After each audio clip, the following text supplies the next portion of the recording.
কিছুদিনের জন্য social media থেকে একটু দূরে সরে গিয়েছিলাম। কেন জানি না ফটোস, ভিডিওস কিছুই দিতে ইচ্ছে করছিল না কোথাও।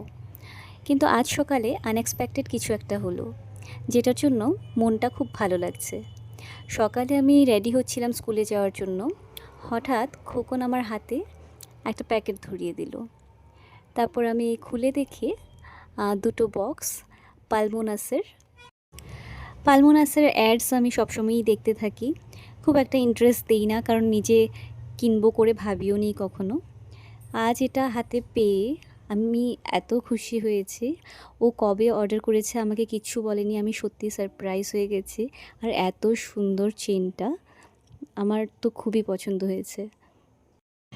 আমি আমার গলায় থাকা মঙ্গলসূত্রটা খুলে তখনই সঙ্গে সঙ্গে পরে নিয়েছি চেনটা। আমি হয়তো আগেও কোনো ভিডিওতে তোমাদেরকে বলেছি যে আমি সারপ্রাইজ জিনিসটা খুব বেশি পছন্দ করি। আমি নিজেও অন্য কাউকে সারপ্রাইজ দিতে পছন্দ করি, আর আমাকেও যদি কেউ সারপ্রাইজ দেয় সেটা আমার খুব বেশি ভালো লাগে। আমি স্পেশালি এখানে আমার হাজব্যান্ডের কথাই বলছি।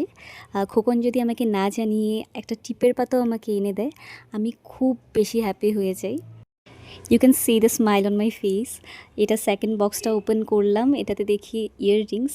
আর এই ধরনের ইয়াররিংসই আমি পছন্দ করি রেগুলার ইউজের জন্য। ইয়াররিংসটাও তখনই সঙ্গে সঙ্গে পরে নিয়েছি। এগুলো পরেই স্কুল গিয়েছি আমি। খোকন আমার আজকের দিনটাই ভালো করে দিয়েছে। আমি সকালে ওকে থ্যাঙ্কস জানিয়েছি, আর এই ভিডিওটার মাধ্যমে আমি ওকে অনেক অনেক থ্যাঙ্কস জানাচ্ছি। আর আমি ওকে বলতে চাই যে মাঝে মাঝে এরকম সারপ্রাইজ দিতে থাকবে, ছোটো মোটো সারপ্রাইজ হলেও চলবে। আমার খুব ভালো লাগে। তোমাদের কেমন লেগেছে গিফটগুলো?